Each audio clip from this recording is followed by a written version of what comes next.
Ustedes son muy importantes para mí. El tema que desarrollaremos hoy es creer correctamente para ser salvo. Dios no quiere que te alimentes del árbol del conocimiento del bien y del mal, sino del árbol de la vida. Antes de nuestra conversión, nuestras buenas obras no podían trasladarnos al reino de justicia, al reino de Dios. Estábamos en prisión en un reino de pecado. Pero ahora, por la obediencia de un hombre, Jesucristo, y por la fe en su obra, Él nos hace justos, completamente justos. Él nos llevó del reino de las tinieblas al reino de su luz admirable. Ahora que fuimos trasladados al reino de justicia, hagamos lo que hagamos, seguimos perteneciendo a ese reino por pura gracia, por la pura gracia de Jesucristo. Ahora que somos salvos, no podemos perder la salvación. Reiterando lo dicho, antes de nacer de nuevo, las cosas buenas que hacíamos no podían trasladarnos al reino de justicia. No, de ninguna manera.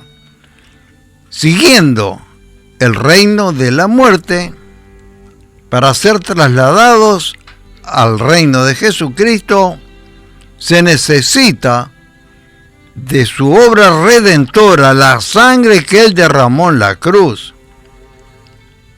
¿Qué puede hacer pensar al ser humano que los salvos que ahora están en el reino de justicia, alguna obra mala, algún pecado que cometamos, nos pueden volver al reino de la muerte? No es posible, porque ya estamos en el reino de justicia. Los que se oponen a esta enseñanza, en realidad lo que están haciendo es descalificando la obra que Jesús hizo en la cruz. Estamos deshonrando lo que Jesús llevó a cabo en la cruz, ofreciendo su propia sangre. Eso no quiere decir que estamos a favor del pecado, de ninguna manera, bajo ningún concepto, porque Cristo nos libertó de la maldición de la ley. ¿Eso quiere decir que voluntariamente vamos a pecar? No. La sangre de los toros del antiguo pacto, los sacrificios del antiguo pacto, ofrecían un perdón temporal, pero la sangre de Jesucristo, a diferencia del antiguo pacto, obtuvo redención eterna, nos enseña la palabra. El Evangelio no se trata de nuestro comportamiento, el ser salvo. El Evangelio produce un comportamiento recto delante de Dios, y eso es necesario que nosotros creamos correctamente para que se manifieste esta obra en cada uno de nosotros. Y de ese modo, nuestra vida será una vida de bien, una vida correcta. Cuando se predica la verdad, entonces surge un arrepentimiento que conduce milagrosamente por una obra de Dios a vivir según su voluntad, la voluntad de Dios.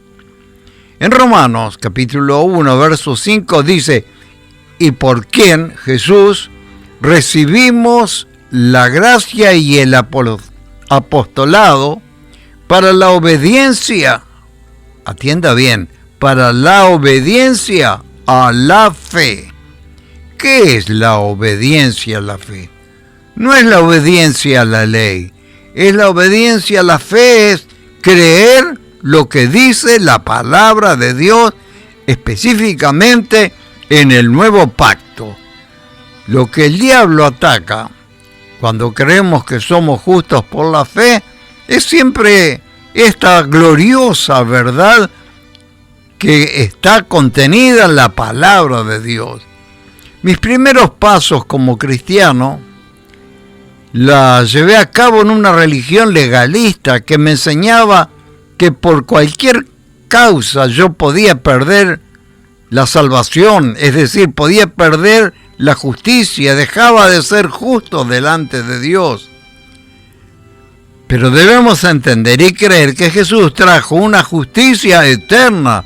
La Biblia nos enseña que todos fuimos pecadores en algún momento de nuestra vida, no por nuestro propio pecado, por el pecado de un hombre, Adán. Pecamos porque somos pecadores. No somos pecadores porque pecamos. Pecamos por naturaleza, porque nacimos en ese reino de tinieblas a causa del pecado de Adán. De la misma manera, los que somos salvos, somos justos por la obediencia de un hombre, Cristo, porque creemos en la eficacia de su sacrificio. Repito, no es por nuestra obediencia, sino por el de un justo que obedeció en todo a Dios, nuestro querido Salvador Jesucristo. Muchos creen que vivir así conduce a una vida licenciosa, pero eso no es así, es todo lo contrario. Hoy oímos predicaciones contra el mensaje de la gracia que nosotros proclamamos como nos enseñó el apóstol Pablo. Sin embargo, su vida finalmente es un desastre. Pero dice ahí en 2 de Corintios, capítulo 10, verso 4, porque las armas de nuestra milicia no son carnales, sino son poderosas en Dios para la destrucción de fortalezas. ¿Cómo actúa? Llevando cautivo todo pensamiento a la obediencia a Cristo. Ahora les invito a orar para que Dios haga una obra en este mismo momento en todos aquellos que aún no han comprendido que la salvación es una obra soberana de Dios, llevada a cabo por medio de nuestro querido Salvador Jesucristo, y que no merecemos esta salvación, que somos salvos pura y exclusivamente por su gracia. Por eso te pedimos, Padre, toca los corazones para que puedan comprender este mensaje que nos conduce a exaltar en toda su magnitud la obra que Cristo llevó a cabo en la cruz. Obra, querido Padre, te lo pedimos en el nombre de Jesucristo. Amén y amén.